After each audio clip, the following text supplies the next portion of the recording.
السلام عليكم. لا تنسوا الإعجاب بالفيديو والاشتراك في القناة تشجيعا لنا لنستمر بنشر المزيد إن شاء الله. الدوري ديال الانتيفي صراحة يشكر عليه يعني السي عبد الحق مندوزة، لأنه صراحة هذا فرصة باعتبار أنه الإطار اللي كتجرى فيه المقابلات إطار تقريبا يعني شبه يعني رسمي، طاقم تحكيمي في المستوى العالي، الملعب جيد، الحضور الجماهيري لا بأس به. تنظن أنه فرصة جيدة بالنسبة لنا باش نستعدوا للموسم من خلال هذه المقابلات هذه.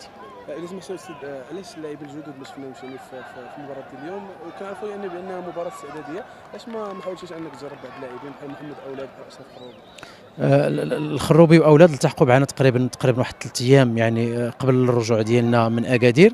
يعني الجاهزه البدنيه ديالتهم ليست يعني في واحد المستوى اللي هو عالي، اللي كيسمح لهم انهم يشاركوا في مقابله اللي فيها نديه وفيها يعني واحد الركض.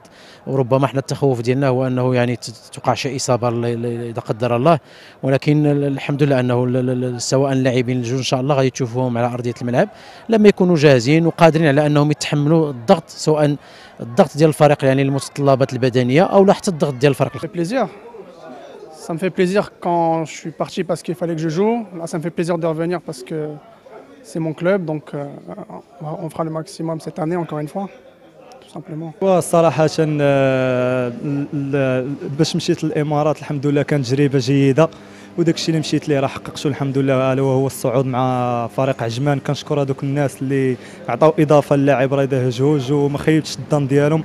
الحمد لله دابا رضا هجوج رجع الفريق الأم ديالو، وان شاء الله كنتمنى نحقق معاهم القاب ان شاء الله، الا وهي عصبه الابطال الافريقيه وكاس العرش ان شاء الله والبطوله.